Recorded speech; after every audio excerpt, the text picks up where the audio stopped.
আসসালামু আলাইকুম। আজ আমরা পরিমাণগত রসায়ন ইউনিট 2 থেকে অষ্টম লেকচার টপিকটি আলোচনা করব।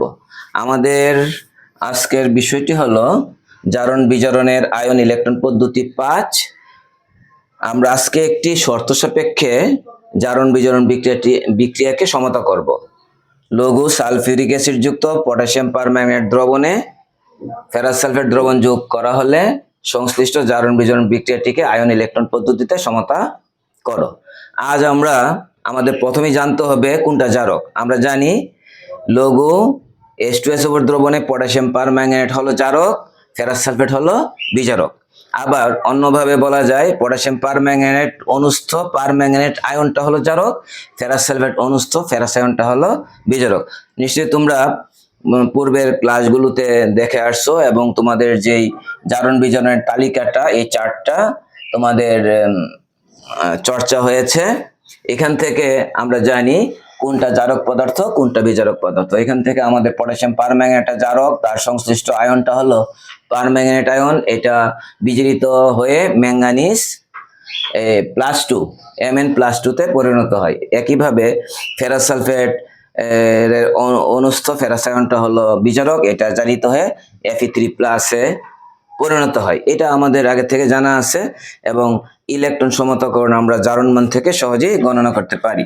তাহলে আমরা আজকের ক্লাসটি শুরু করব। আজকের ক্লাসটি হলো আমাদের জারকটা হলো পটাশিয়াম পারম্যাঙ্গানেট, বিজারকটা হলো ফেরাস সালফেট। তাহলে আমরা এখন আলোচনা আমাদের শুরু করতে হবে। প্রথমত আমরা যেহেতু জারক এবং বিজারক চিনে ফেলেছি, সংশ্লিষ্ট জারক পদার্থটা সংশ্লিষ্ট বিজারক পদার্থটা আমরা জানি, এই ক্ষেত্রে আমরা সহজেই বিজারণ অর্ধবিক্রিয়াটা লিখতে পারবো, জারণ অর্ধবিক্রিয়াটা লিখতে পারবো। আমরা দ্রুত আজকে ফলাফলে পৌঁছে যাব। এখন আমরা এখানে বলে নিব, এখানে KMnO4 অনুস্থ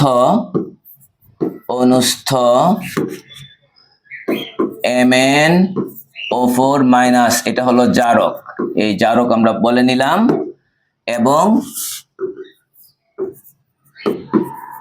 FeSO4 অনুস্থ Fe2+ বিজারক। 2+ আয়নটা হলো বিজারক, আমরা এভাবে বলবো।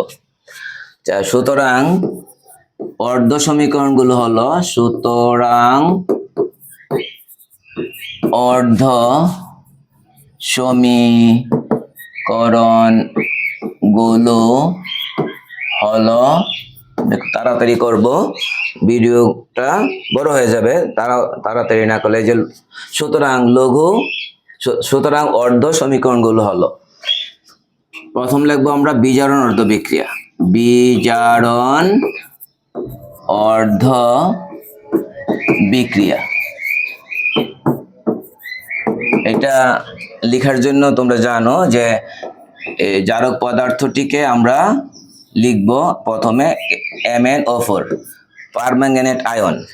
এটা এই বিজারিত হয়ে Mn2+ এ পরিণত হয়, এটা আমরা জানি।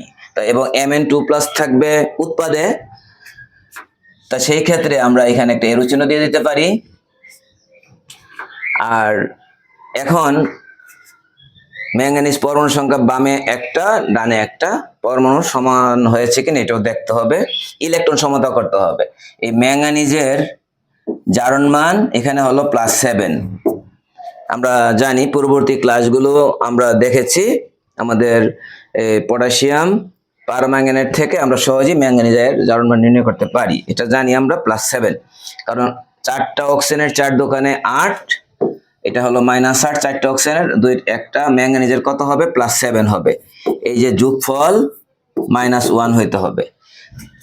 তাহলে নিশ্চয় বুঝেছ এখানে ম্যাঙ্গানিজের +7 কিভাবে হলো। আচ্ছা, আমরা এটা মুছে ফেললাম।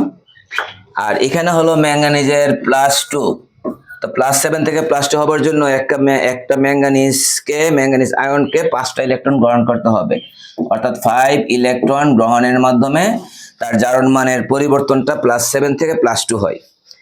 আচ্ছা, এখানে আমাদের এটাই হলো ইলেকট্রন সমতাকরণ হয়ে গেল। তারপরে আমরা দেখব অক্সিজেন পরমাণু। অক্সিজেন পরমাণুর সংখ্যা হলো 4টি, বাম পাশে ডান পাশে নেই। তো যেহেতু জারকের অণুতে অক্সাইড আয়ন এখানে আমরা 4টা দেখতেছি, অক্সিজেন পরমাণু এখানে অক্সাইড আয়ন হিসেবে রয়েছে, এই জন্য ডান পাশে 4 অণু আমরা পানি যোগ করব। এটা আমরা পূর্ববর্তী ক্লাসগুলোতে বারবারই ব্যাখ্যা দিয়েছি কেন পানি যোগ করতে হয়। তোমরা প্রিভিয়াস ক্লাসগুলো অবশ্যই দেখে আসবে বা দেখে আসছো। আর এখানে অক্সিজেন সমান হলো 4টা, কিন্তু হাইড্রোজেন হয়ে গেল এখানে 8টা এখানে হাইড্রোজেন আয়ন হিসেবে রয়েছে, এই জন্য 8টা হাইড্রোজেন আয়ন যোগ করব। তাইলে এটা আমরা পেয়ে গেলাম বিজন অর্ধবিক্রিয়ার আয়ন ইলেকট্রন সমীকরণ। এটাকে আমরা একটা ইকুয়েশন নাম্বার 1 দিয়ে রাখি। অপরদিকে আমরা লিখব জারণ অর্ধবিক্রিয়া। জারণ অর্ধবিক্রিয়া,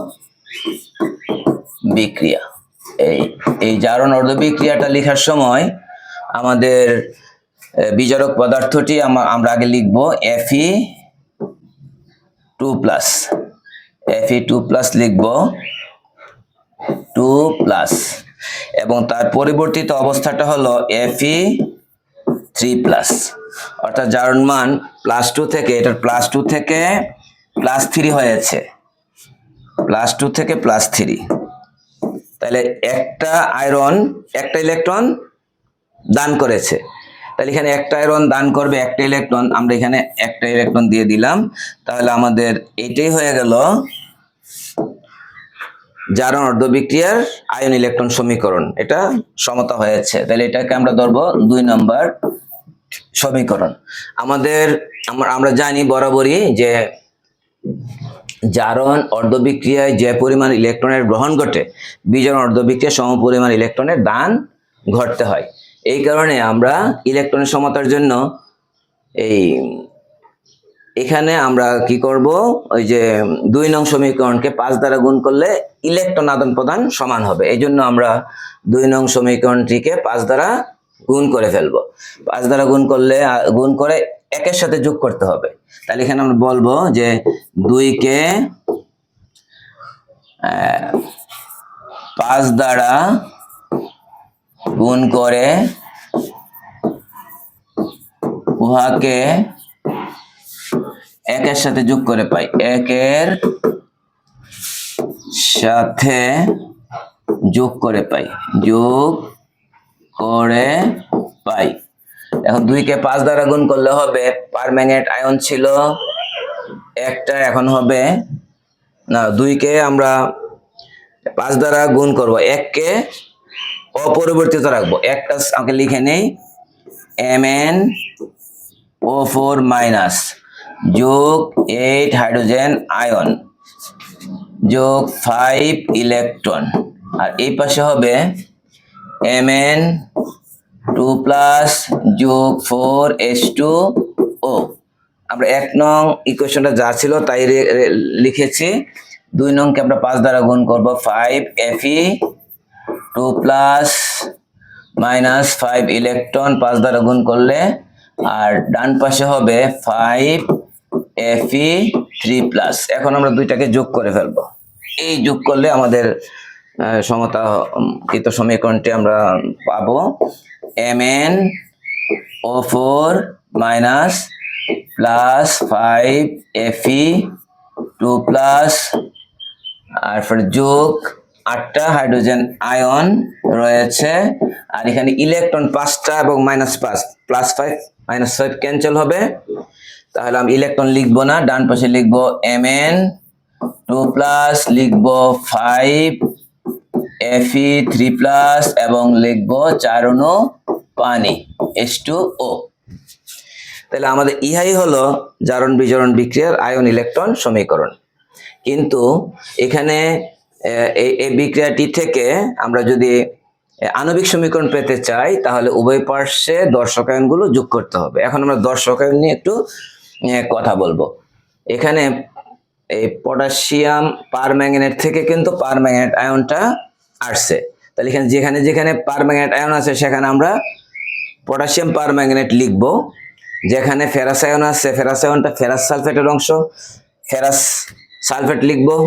আর যেখানে ফেরিক আয়ন আছে ফেরিক আয়নটি দ্রবণের সালফেটের সাথে যুক্ত হয়ে ফেরিক সালফেট তৈরি করবে, ম্যাঙ্গানিজটা ম্যাঙ্গানিজ সালফেট করবে।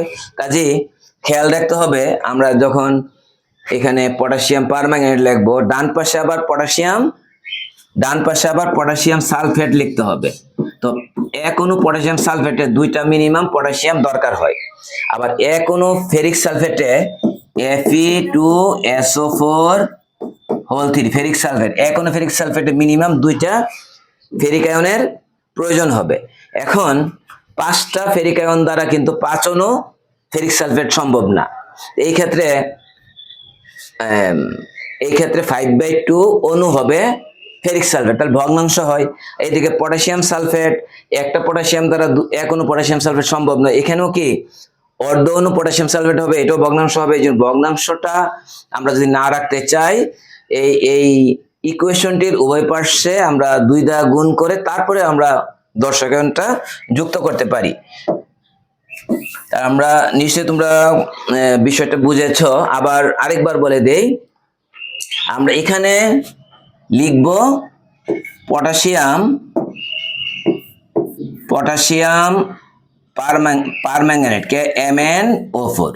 এটা লেখার সাথে সাথে ডান পাশেও কিন্তু লিখতে হবে পটাশিয়াম সালফেট।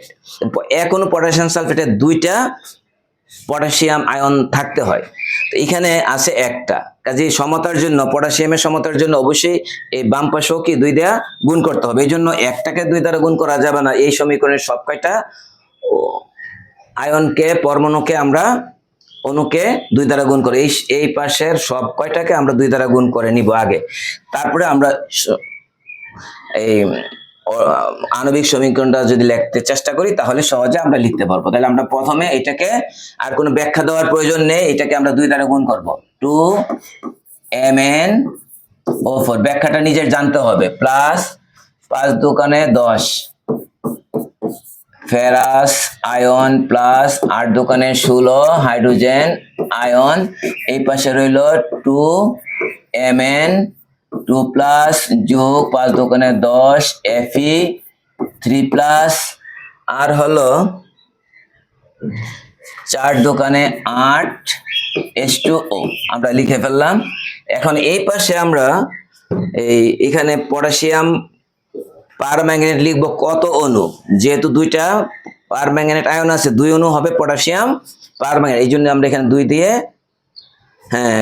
2 দিব, 2 অণু লিখবো। প্লাস এরপরে আমরা এখানে 10টা আছে ফেরাস আয়ন, তাহলে 10 অণু হবে ফেরাস সালফেট FeSO4 প্লাস 16টা আছে হাইড্রোজেন আয়ন আর অন্য জায়গায় নেই, কারণ 16টা আয়ন অবশ্যই কি সালফিউরিক অ্যাসিড থেকে আসছে, এই জন্য 8 অণু সালফিউরিক অ্যাসিড লিখতে হবে H2SO4। এর ডান পাশে আমরা লিখব, এখানে যেহেতু আমরা পটাশিয়াম পারম্যাঙ্গানেট লিখেছি, পটাশিয়াম আয়নটা অ্যাড করেছি, ডান পাশে আমাদের পটাশিয়াম সমান করতে হবে, তাহলে আমরা লিখব পটাশিয়াম সালফেট। তাহলে এখানে আমরা লিখে ফেলি পটাশিয়াম সালফেট K2SO4। এখন আমরা বাকিগুলো লিখব,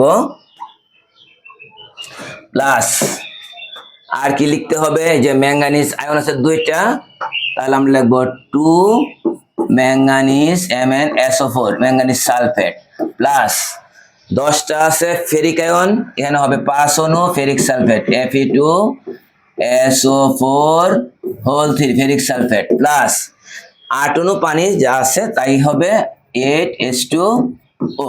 এখানে 8 অণু সালফিউরিক অ্যাসিড, এখানে 8 অণু পানি সমান হবে। এখানে আমরা দেখব যে এই উভয় পার্শ্বে এখানে পরমাণু এবং ইলেকট্রন সমতা হয়েছে, অর্থাৎ এটা হলো জারণ বিজারণের আয়ন ইলেকট্রন সমীকরণ, উপরেরটা নিচেরটা হলো আণবিক সমীকরণ। আজ আমাদের ক্লাসটি এখানেই থাকবে, পরের ক্লাসে আবার দেখা হবে। আসসালামু আলাইকুম।